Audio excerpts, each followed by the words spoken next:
আল্লাহর বাবা নাই, দাদা নাই, আমাদের মতো আত্মীয় স্বজন নাই, সন্তান নাই, স্ত্রী নাই। এজন্য আল্লাহ বলেন আমি আমার নামটা নিজেই রেখে দিয়েছি।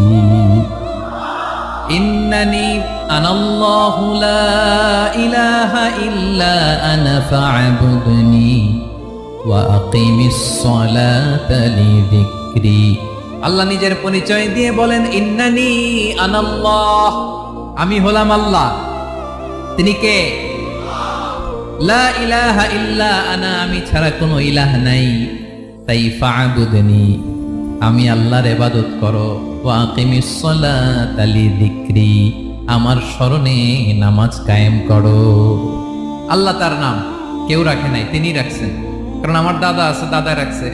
আমার বাবা আছে, বাবা রাখছে। আল্লাহর দাদা আছে, বাবা আছে, তার নাম তিনি নিজেই রেখেছেন। ঠিক কিনা বলেন?